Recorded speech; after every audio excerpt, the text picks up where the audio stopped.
की शुरुआत करेंगे। कोरोना संक्रमण रोकने के लिए लॉकडाउन का सहारा लेना पड़ा था, लेकिन अब अनलॉक होने पर फिर से लोग लापरवाही करने पे जुट गए हैं। जबकि कोरोना का संक्रमण पूरे तरीके से थमा नहीं है। लंबे लॉकडाउन के चलते ही कोरोना को नियंत्रित करने में काफी हद तक सफलता मिली, लेकिन अब अनलॉक करते ही लोग कोरोना की तीसरी लहर को दावा देते नजर आ रहे हैं। जनता तो जनता, मंत्री और जनप्रतिनिधि भी कोरोना गाइडलाइन भूल गए हैं। 5 तस्वीरें आपको दिखा रहे हैं। देखिए, जहां कोरोना गाइडलाइन की जमकर धज्जियां उड़ाई गई। पहली तस्वीर राजगढ़ से, जहां मंत्री मोहन यादव के दौरे के दौरान स्वागत के लिए भीड़ उमड़ पड़ी। इसके बाद दूसरी तस्वीर देखिए रतलाम जिले के जावरा की, जहां पर युवा कांग्रेस के प्रदेश अध्यक्ष विक्रांत भूरिया के स्वागत में कांग्रेस कार्यकर्ताओं का हुजूम उमड़ा। तीसरी तस्वीर भोपाल से देखिए, जहां कोरोना गाइडलाइन की अनदेखी करके बिना बेवजह लोग वहां पर घूमते नजर आए हैं। चौथी तस्वीर इंदौर के छप्पन मार्केट की, जहां पर खाने का जायका लेने के लिए भीड़ इकट्ठा हो गई। 5वीं तस्वीर ग्वालियर जिले की है, जहां रोजाना मार्केट में भीड़ दिखाई दे रही है। ऐसे में सावधान हो जाइए, खतरा अभी टला नहीं है। कोरोना की दूसरी लहर अभी थमी नहीं है। कोरोना नए नए रूप बदलकर दस्तक दे रहा है। भीड़ और लापरवाही जान पर भारी पड़ सकती है।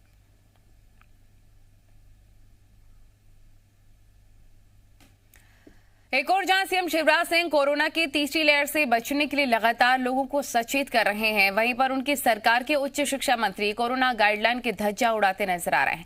मामला राजगढ़ का आपको बता रहे हैं, जहां पर उच्च शिक्षा मंत्री और राजगढ़ प्रभारी मंत्री मोहन यादव का एक दिन का दौरा था और सांसद रोटमल नागर और बीजेपी जिला अध्यक्ष तिलपर यादव की मौजूदगी में स्वागत कार्यक्रम आयोजित किया गया। रेस्ट हाउस में मंत्री मोहन यादव के पहुंचने की सूचना के बाद मंत्री जी के स्वागत में हजारों कार्यकर्ताओं की भीड़ देखने को मिली। कार्यकर्ता जहां कोरोना गाइडलाइन के धज्जियां उड़ाते नजर आए, वहीं मंत्री जी भी सोशल डिस्टेंसिंग भूल गए, कार्यकर्ताओं की भीड़ के बीच पहुंच गए। आपको बताएं कि कुछ दिन पहले ही राजगढ़ में डेल्टा वेरिएंट के 4 मरीज की रिपोर्ट पॉजिटिव आई। ये देखिए तस्वीरें, इस तस्वीर को देखकर बिल्कुल भी नहीं लग रहा है कि कोरोना का जरा सा भी खौफ है। जहां मध्य प्रदेश, चाहे छत्तीसगढ़ हो, चाहे पूरा देश, अलग अलग राज्यों में कोशिशें की जा रही हैं कि ऐसी तस्वीरें ना आए जो कि तीसरी लहर को दावत दे रही हों। ऐसे में राजगढ़ की तस्वीरें चिंता पैदा करने वाली। ये मंत्री हैं और जनप्रतिनिधि भी अगर इस तरह से लिप्त हो जाएंगे, सोशल डिस्टेंसिंग भूल जाएंगे, भीड़ के बीच पहुंच जाएंगे, तो फिर जनता के बीच मैसेज कैसा जाएगा?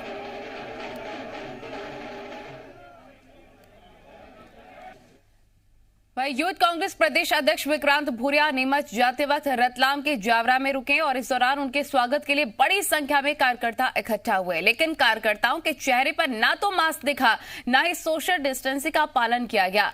मीडिया से बात करते हुए विक्रांत भूरिया ने सिंधिया के केंद्रीय मंत्रिमंडल में शामिल होने पर कहा कि वो कांग्रेस विचारधारा के नहीं थे। अब कांग्रेस का शुद्धिकरण हो चुका है। आने वाले चुनाव में पूर्ण बहुमत से कांग्रेस की सरकार बनेगी। वहीं महंगाई के मुद्दे पर कहा कि 10 से 17 जुलाई के बीच महंगाई को लेकर विरोध प्रदर्शन किया जाएगा।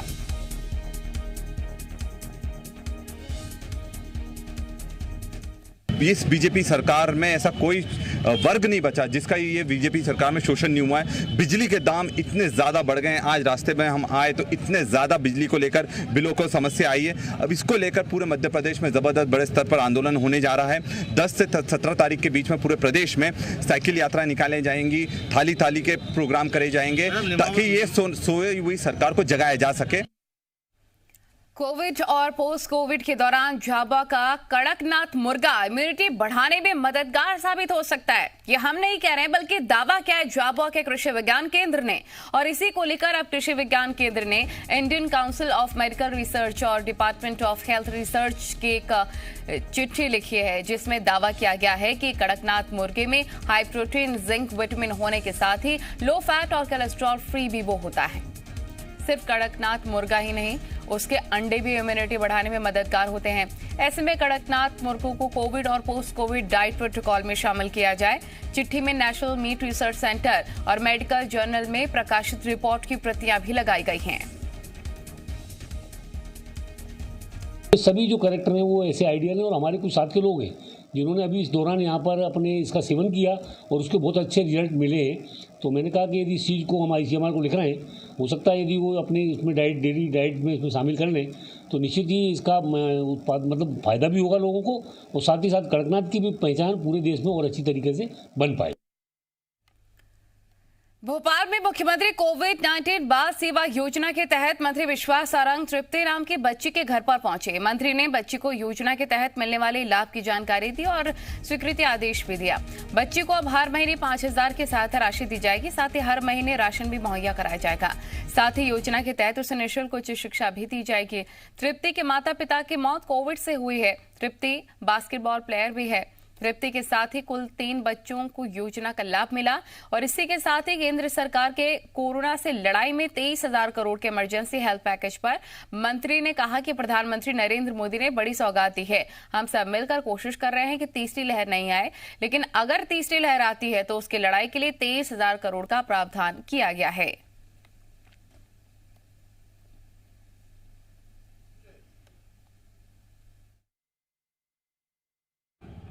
वो बच्चे जिनके सर से माँ बाप का साया इस कोविड के समय उड़ गया है, या वो जिन पर ये बच्चे अवलंबित थे, आश्रित थे, यदि उनका स्वर्गवास हो गया है तो मध्य प्रदेश सरकार 5,000 रुपये महीना ऐसे बच्चों को देगी।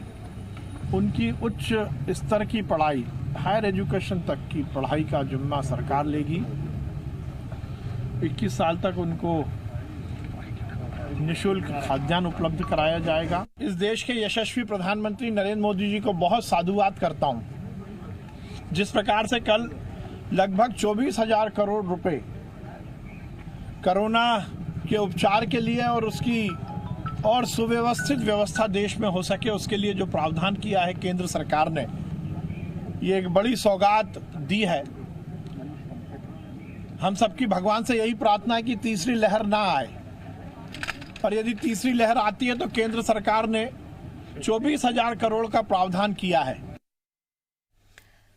12 जुलाई से प्रदेश के स्कूलों में ऑनलाइन क्लास संचालित होंगी या फिर नहीं, अभी इस पर संशय बरकरार है। दरअसल प्राइवेट स्कूल एसोसिएशन ने 8 सूत्रीय मांग को लेकर 12 जुलाई से ऑनलाइन क्लास नहीं चलाने का ऐलान किया था, लेकिन अब प्रदेश के ही दूसरे संगठन मध्य प्रदेश प्रांतीय अशासकीय शिक्षण संस्था संघ ने ऐलान कर दिया है कि वो प्राइवेट स्कूल एसोसिएशन के साथ नहीं है।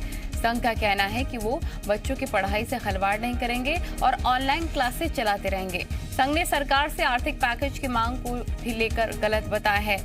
संघ की मांग सिर्फ इतनी है कि सरकार स्कूलों के बिजली बिल और बसों पर लगाने वाले टैक्स पर राहत दे। आपको बता दें कि प्राइवेट स्कूल एसोसिएशन का दावा है कि वो प्रदेश के 20,000 प्राइवेट स्कूलों का प्रतिनिधित्व करती है, जबकि मध्य प्रदेश प्रांतीय अशासकीय शिक्षण संस्था संघ का दावा है कि वो प्रदेश के 30,000 प्राइवेट स्कूलों का प्रतिनिधित्व करता है। जिस तरह से अभी हम ऑनलाइन पढ़ा रहे थे और कोरोना संक्रमण काल खत्म होने के बाद जिस तरह से रेगुलर क्लासेस लगाई जा सकती हैं, या कोरोना संक्रमण की स्थिति में क्राइसिस मैनेजमेंट कमेटी द्वारा जो भी निर्णय लिया जाता है और उसके आधार पर स्कूल खोल के जिस तरह से पढ़ाया जा सकता है, हम बच्चों के भविष्य को कभी ताक पे नहीं रखेंगे।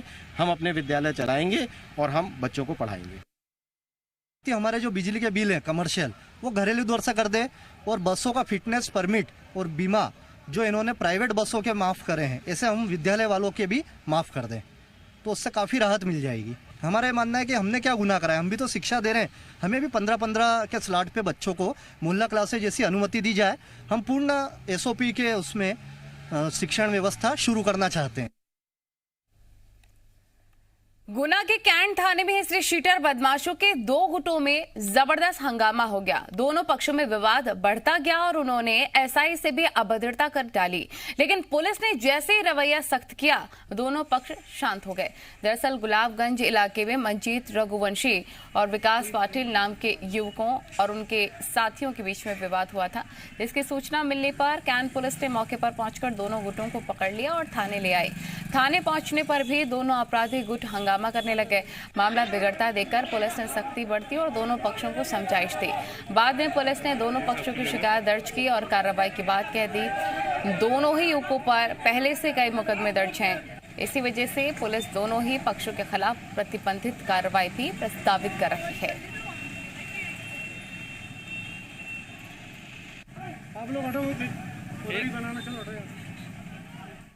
दोनों पक्षों को झगड़ा की सूचना कंट्रोल रूम को मिली तो तत्काल पुलिस पहुंची और दोनों पक्षों को पकड़ के थाने लाए हैं और दोनों पक्षों की ओर से एफआईआर दर्ज की जा रही है। दोनों ही पक्ष आपराधिक रिकॉर्ड के हैं और दोनों के खिलाफ सख्त कार्रवाई की जा रही है। कौन कौन सी धाराओं में सर इसमें कार्रवाई की? इसमें अभी एफआईआर दर्ज की जा रही है। फरियादी दोनों की ओर से एफआईआर दर्ज कराई जा रही है और जो भी धारा है और उनका आपराधिक रिकॉर्ड है उसके अनुसार कार्रवाई की जाएगी। भले ही एमपी में विधानसभा चुनाव में अभी वक्त हो, लेकिन बीजेपी हो चाहे कांग्रेस, दलितों और पिछड़ों को रिझाने की कोशिशें अभी से ही शुरू हो गई हैं। कमलनाथ ने आरोप लगाया कि शिवराज के राज में दलितों और पिछड़ों का हाल बेहाल है। साथ ही ओबीसी का आरक्षण न बढ़ पाने के लिए भी उन्होंने बीजेपी सरकार को जिम्मेदार ठहरा दिया। उधर कमलनाथ के आरोपों का जवाब बीजेपी की तरफ से भी आया है। देखिए रिपोर्ट।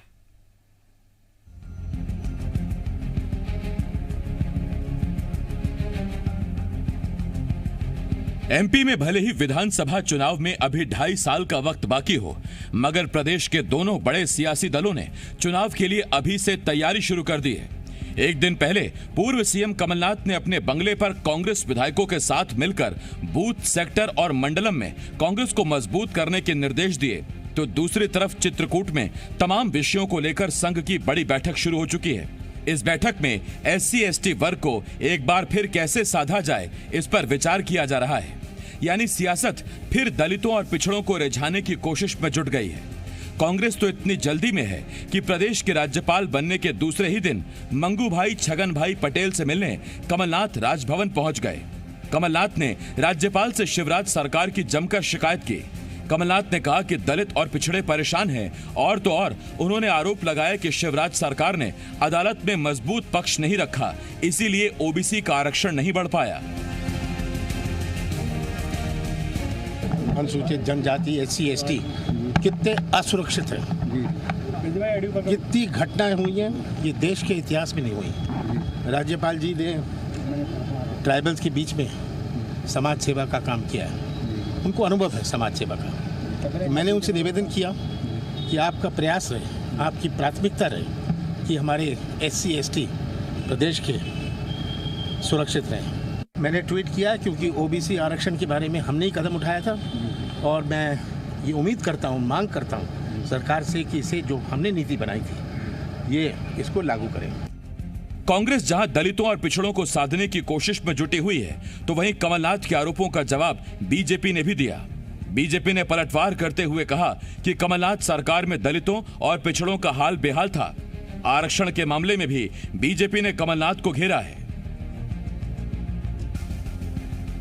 चौराहे पर बेटियों को घसीटकर बलात्कार हुआ है आपके राज्य में, और जो अपराध आपके समय हुआ है, आपने अनुसूचित जाति जनजाति को केवल वोट का अस्त्र मान लिया है, डेवलपमेंट का नहीं। जरा कांग्रेस बताए किस राज्य में इन्होंने अपने शासन काल में, जहां आज भी शासन में है, 27% आरक्षण ओबीसी को दे दिया। केवल लड़ाना, जाति से जाति को भिड़ाना और लोगों को गुमराह करना, यही इनका सगल है।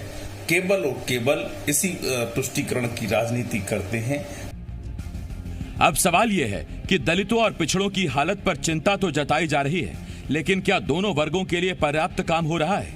क्या वोट बैंक की राजनीति से ऊपर उठकर इन वर्गों के लिए काम किया जा रहा है? सवाल यह भी कि दलित हो या पिछड़े, उनका सच्चा हितैषी कौन है? आकाश द्विवेदी, जी मीडिया, भोपाल।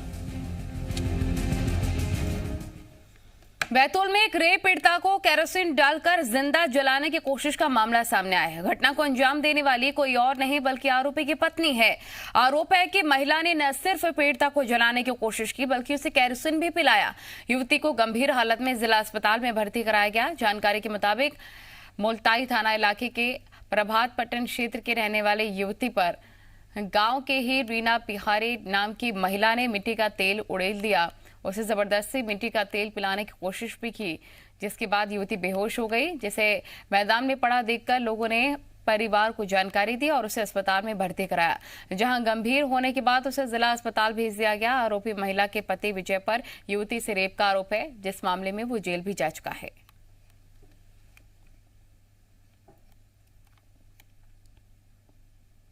सिवनी के पेंच टाइगर रिजर्व से लगे 4 लेन रोड पर तेंदुआ आ गया, जिसे देखकर लोग रोमांचित हो गए और अपने मोबाइल से वीडियो बनाने लगे।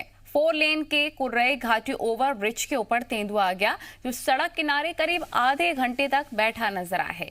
इसकी सूचना पर वन विभाग की टीम मौके पर पहुंची और तेंदुए को सुरक्षित जंगल की तरफ भगा दिया।